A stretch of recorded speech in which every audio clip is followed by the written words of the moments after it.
LIV meeting. Welcome back to the 19th Fairway Show. Joe wants to take off right as we're getting underway. We are in the dog days at the end of July. After all the majors have been completed, we've got a couple of weeks left, the Rocket Mortgage, and one more, I think, the Wyndham Championship before we get into the playoffs. So a lot of guys vying for their bubble spot in the FedEx Cup Playoffs. Top 125 will get in. And we've got the Rocket Mortgage Classic this week from Detroit Golf Club. Been around since 1899. It was a full 9-hole course. I think it started as a 6-hole course in 1899, and the final 3 holes for the front 9 came in 1900. And it's actually now 2 golf courses using 17 holes from the North course, I believe. Can fact check myself here in a second. And 1 hole, the 3rd hole of the South course. And it looks like, 17 holes from the North course, 1 hole from the South course in use for the PGA event. And yes, Detroit Golf Club, home to former members Henry Ford, Justin Verlander, and Jerome Bettis. It's also the bus home of Aretha Franklin. Yes, some exciting Detroit Jerome characters. Bettis is a member here. The bus himself. At one point, he was, at least. Yes, notable alumni. But we are here in Detroit for the 3rd year, or this will be the 4th playing of the event. Started in 2019 when it took over TPC Louisiana as the flattest course on the PGA Tour. After Tiger's comeback this year, hey, this could have been a great spot for him, but he's proved himself around Augusta, Southern Hills, and now St. Andrews. But we are here at Detroit Golf Club, and it is the 4th playing. A little bit of history for you, but most importantly, before we get into our picks, I want to go ahead and say this, that par is not your friend at Detroit Golf Club. You are going to see some scores closing in on minus 20 this week. I think it's been minus 25. You've seen a minus 23 finish, and most recently, Cam Davis in a playoff finishing at minus 18. But enough about the Rocket Mortgage Classic for now. Big win for Tony Finau last week, his 3rd on tour, his 2nd in 24 starts, but I believe it was 188 starts between only 1 win for Tony Finau. Big one for him. And here we are with the crew to discuss a little bit about the LIV Tour. I don't know about you guys, but I'm tempted to say that this LIV field is stronger than the Rocket Mortgage Classic field. Yeah, I 100% agree. I think, according to the World Golf Ranking, I think so. I mean, who's your highest ranking World Golf? Is it Cantlay and then Zally? And Isn't then there like Finau? a strength of field calculator?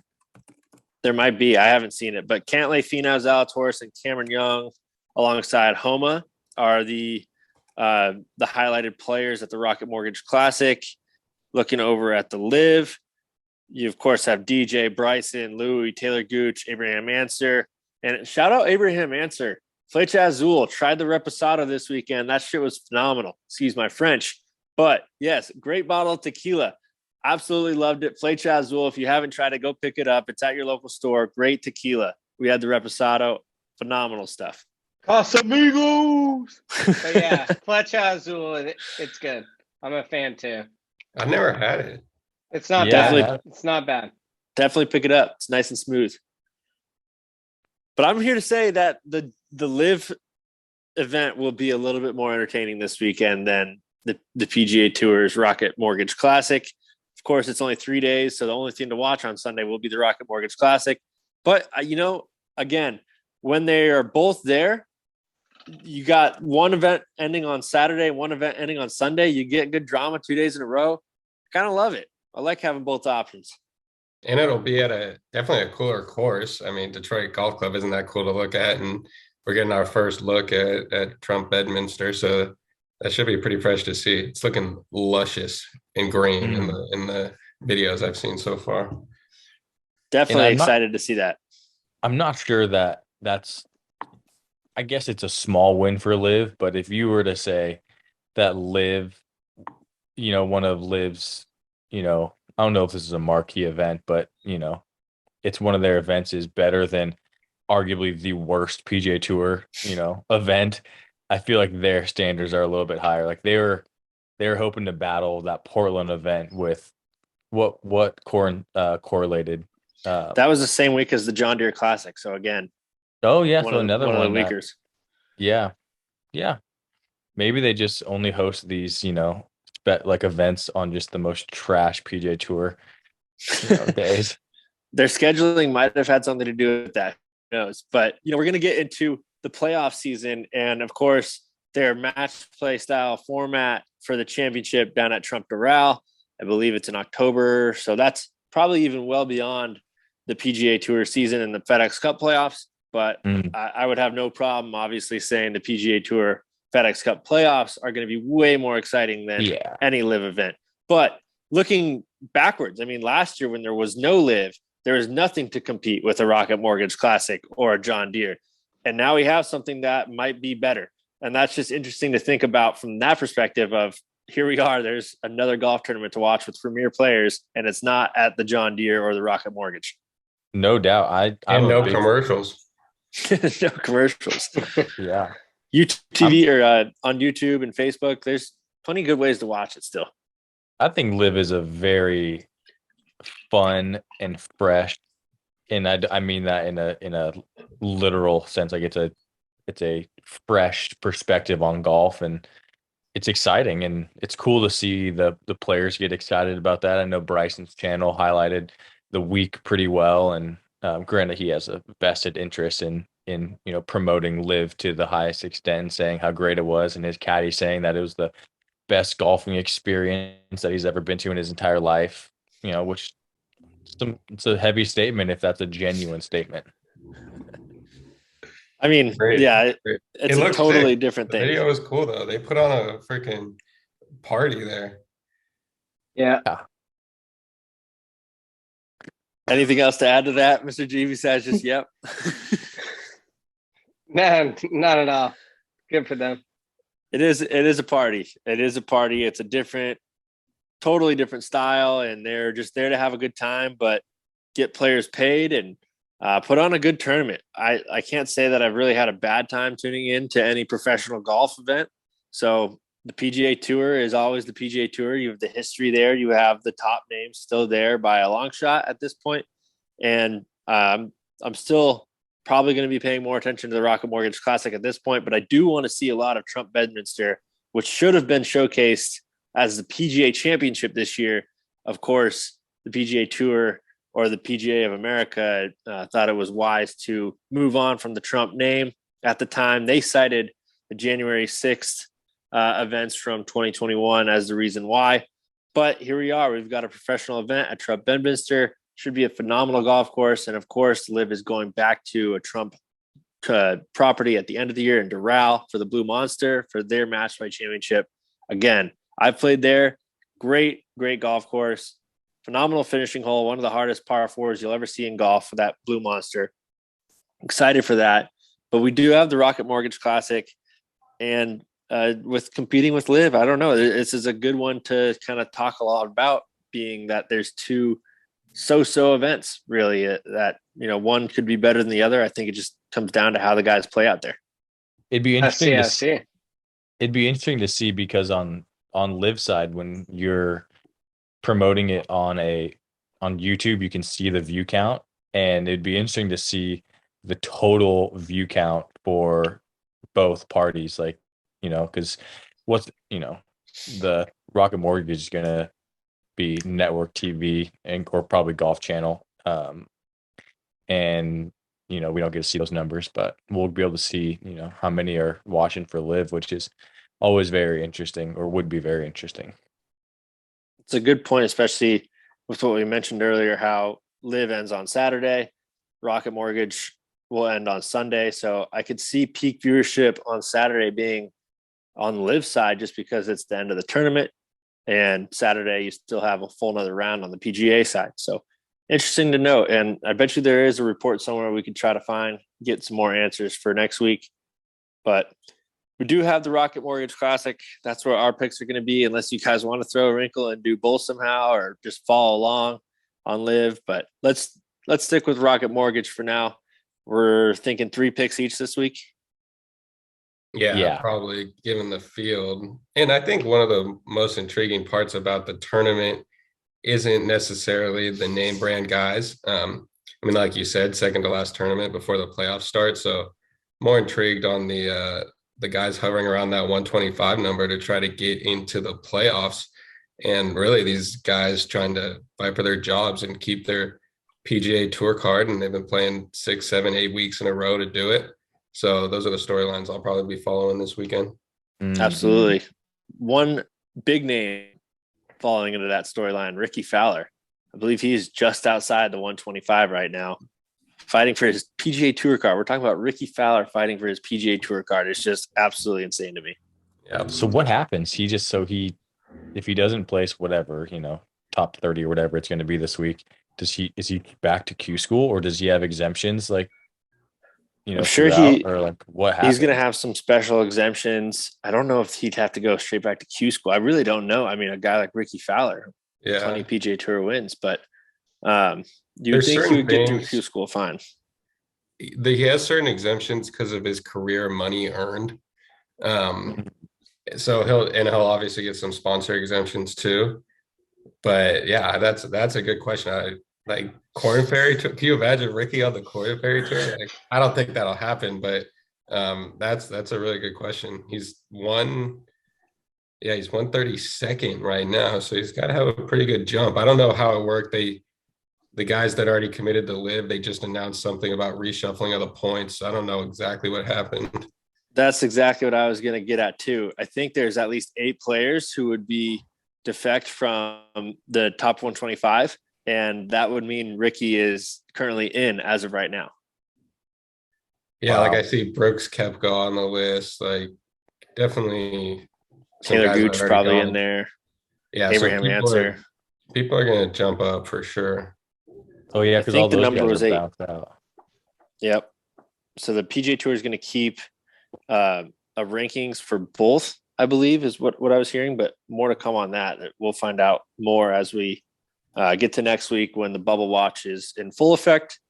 But for now, definitely going to be some interesting stories. Some long shots going to be putting it all on the line at the Rocket Mortgage Classic. I might even dip down the odds list a little bit, maybe stay away from the power rankings to see some long shots really gunning for a chance at FedEx Cup Playoffs. What are the updated standings, Mr. D? Yeah, I don't even know who won last week. But after the 3M Open, we had G in fourth with Hideki withdrawal and Svensson missed cut. We had Joe in third with the Thigala missed cut. Fucking first of the year for him. Willie in second with Davis Riley missed cut, and D with the win and picking Big Tony. That helped out. So the season standings are D at 95, Joe at 81.5, Willie at 69.5, and G at 68. Let's go. Dude, every time I picked Hideki in the last 3 tournaments, he's like chipped his big toe and like can't play. It's some fucking straight bullshit. If I pick Hideki, one of my favorite players, he's going to withdraw. I'm like, based on this new rule that Joe created. Yeah. Dude, Hideki withdrew because he just played like absolute shit on the first day. Like he didn't even come out with like a statement. It wasn't like, oh, I chipped my big toe. It was like, I just played like shit. I made 2 quads and he didn't send. Okay, I get that. He didn't send you the statement, but he sent it to me and he was like, yeah, I cracked my face again. Like, I don't know. I think I got to go to Titleist. We'll see. So I don't know. You might see some change out there. You heard it here first. Big news break. I don't know, but not Hideki may be leaving Strixon. You heard it here first. Well, all I gotta say is Sung J M off the list. Hideki is my guy, but like 3 in a row, you're done. You're cut. Like Sung J had a good week. Wow, folks, you heard it there. It's on record. It is cut from Garrett's list. Do not catch G picking him for any of the majors next year. He's like an Adam Scott pick now. Like I'll Hideki. throw him in there just because, like, you know, I like him. Like he's in the just past, cut but Hideki? yeah, he's done for. You know, Wow. That's I big news literally- right there. done for. Hey, Sorry, dear. Hideki. Here is Yeah. a wrinkle as we have only a few weeks left. Just a thought. I believe Hideki withdrew because he didn't want to hurt his points if he was going to miss the cut or hurt his FedEx Cup standings in any way. So he just withdrew. And while it makes sense for this 3M Open, even if G had Hideki's score count as even, which what I saw is on the leaderboards, it wipes out Hideki's score. It says withdraw and even par. Yeah, So I don't pick for even. I pick for I get that, G. I'm just throwing this 28 in. under. It wouldn't have made a difference this week if G had Hideki's -6 when he withdrew or he had him at even. It wouldn't have made a difference. So it's just a thought going forward for next year. One of our 28. off-season rules. If someone withdraws that you picked after the first round starts, should it just be even like it says on the scorecard standings? We'll bring it up to the committee, but we only have one rule, you know, adjustment per year. Joey got this one. We'll talk about this, you know, when the new year starts. All right. We have an off-season commitment to talk with the committee about withdraw scoring. We'll mark that down. But we are getting into the Rocket Mortgage Classic picks. We've got G going first, Joe with the second pick, Willie, and then myself. What are we going to see on the top of the field for Mr. G? Gee. Oh, God. Hold on. Dude, you're picking first for like the 15th time this year. You should know how this works.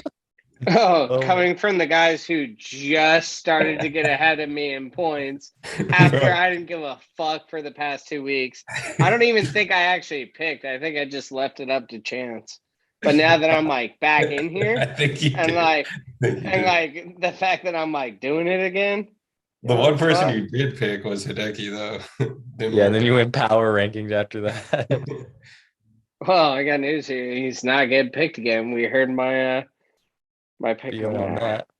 that. Yeah, right. I picked Finau. He got so lucky last week. It was crazy. Like, not even a joke. Like, good for him, but no chance. I'm gonna go the worst putting stroke in the PGA, Willie Zalatoris. Willie Z off the board at number 1. But like the You're fact right. Tony won, dude, if Tony could play tournaments when he's just like on the weekend, sapping White Claws or Nooners, he'd probably win like 2 trillion. Actually, though. He's a stick on the weekend. Not in Gosh, I don't tournament know, play. man. I think I'm gonna go with Cam Young. I like it. Oh, nice. Yeah, that's a Willie dagger right there. Boo. All good, bro. All good. I'm gonna Yeah, do no, something no. just to Not Kistner, Joe? piss G off now that he's in last place. But I'm gonna I might Big go Tony. kids if he's a sneaky second pick. That's a nice Hold on. one. Willock wants to start talking. What are you going to pick, Willie? took Big Tony. Oh, Big that's Tony. trash. You might as well pick Choke Leroy. Hey, Joe Joe gives Glory up that lived up to nickname and his picks him name. every second.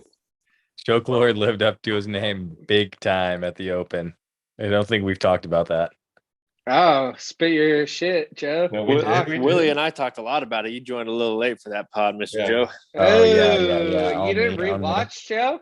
We No, covered dude, I it. did. I liked it. All right. I'm going to go with the top power rankings guy, Mr. Patrick Cantlay. And I want to talk about his little brother at the U.S. Junior Amateur right now, just going ham on the back 9 in his first round, and 8 under 28 to get himself into the top 3 after round 1 of qualifying stroke play. Got to check in on his score today, but he should be wrapped up at this point. And just an insane back 9 for him to get himself into the news a little bit. Who does he play for, D? don't even know if he's in college. Let's look up a little bit more about Jack Cantlay. Dude, is golf just like, can you just work hard and be that good at golf? Or is it just like in the Cantlay family that they're just unbelievable golfers? Like you can't just like can you just work hard to get and just shoot 8 under par on a back nine? Like is hard work get that, or is it just like you have to have raw talent?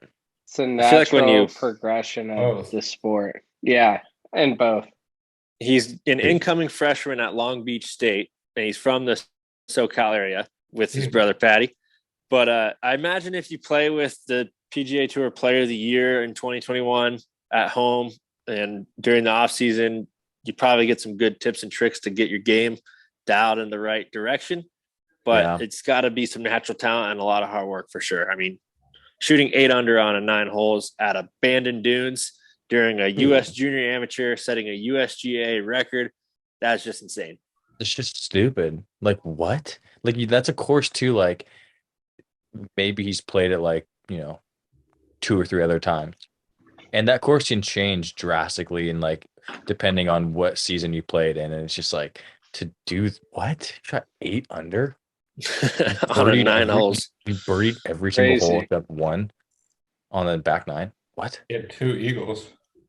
Yeah, even it's fucking crazy. Dude, I don't remember 18 at Bannon Trails being a par 5, but looking at this guy's scorecard, he's in first. Was He's equal. Abandoned Dunes is a par 5. They're playing Dunes and Trails. Oh, I thought the first 2 days of stroke play were Trails, and then they go to Dunes for the match play. No, they're playing both courses. So yeah, Cantlay was at Trails today. He's still tied for third at -6, 3 shots back of the lead. But yeah, round 1, it was he shot it. So his front 9 was the back, and his back 9 was on the front, and he had an eagle on number 9. I don't remember 9 being a par 5, but I guess it was going towards the clubhouse there before you Yeah, get it's your. like the long ass one with like the green that's protected. It's like a bowl green. Yeah, tricky green, but otherwise definitely gettable. I mean, obviously he must have. And then you get yourself a nice transfusion. You wander down the right side of the fairway on 10. You find yourself whatever alcohol is sitting in that little secret tub. Go find that if you're playing Bandon Dunes on the 10th. Boom. All right. It's D, isn't G. it? Your, it's G. I took Cantlay.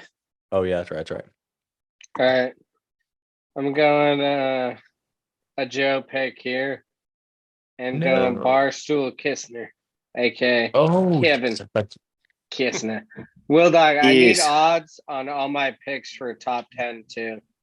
I Daddy's love it. feeling a little saucy this week. He wants to throw a $10 or $30 out there and see what happens. Ooh, I like that.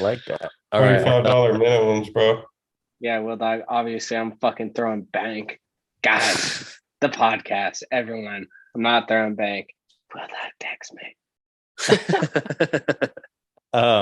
I thought G was going to steal a pick from me, seeing that it was going to be a Joe pick. I thought he was going with an Aussie, oi.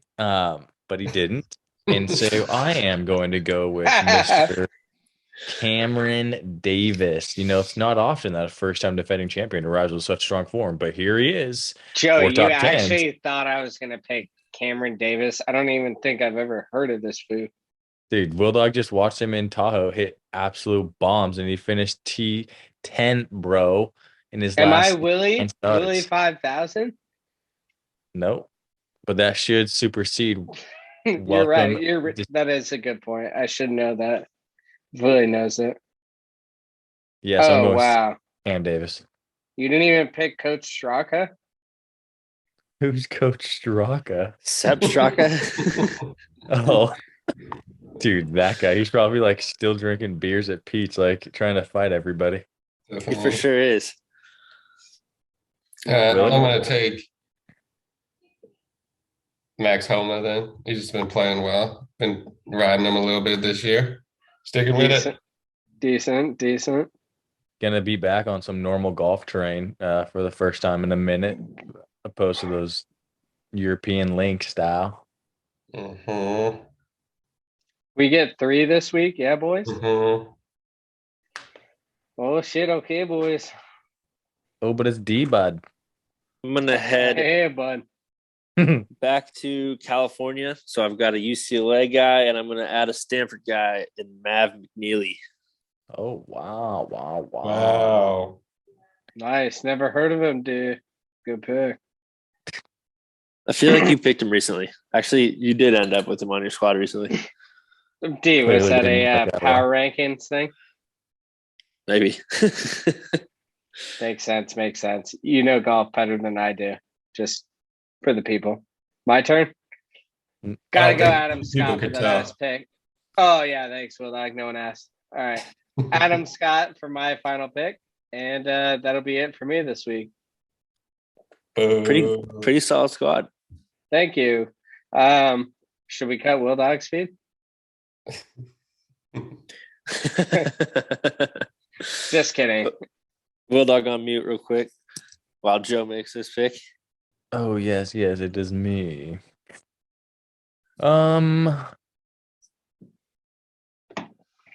You know, I think this guy just didn't perform well overseas, and he's gonna really want to redeem that. And he is going to redeem himself strongly. I'm going with Mr. No More Hitch, Keegan Bradley. KB. Yes, Mr. plays with MJ. Oh man, but I sort of want to do someone else. I don't know. Shoot. Too late, dude. You already I took him. know. Yep. Game over. For sure. Tom's gonna be like, dude, well, do you have to say for show so much? Tom, we love you, Tom. For sure. Yeah, I'm taking a guy I saw at the Barracuda too. He had some wild shots. He seems to not be able to put 4 rounds together, but just need a solid performance out of him. Gonna take Mark Hubbard. Mark Hubbard. Mm-hmm. Hubbard. All right, we got the 10-minute warning, and we're on the last pick. That's a great sign. Mark Hubbard looks like just a massive human. Oh, he's not. He's only 6 foot. Real. We have one more pick, Mr. D. No, Mr. we D. done, Stu.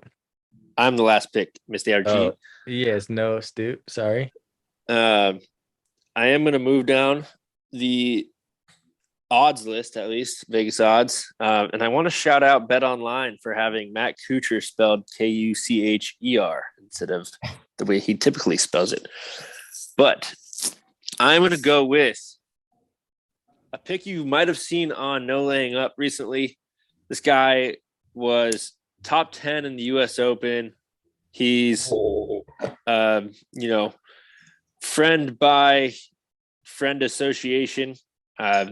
Our friend Duke, his fiance, grew up around this kid, Nick Hardy.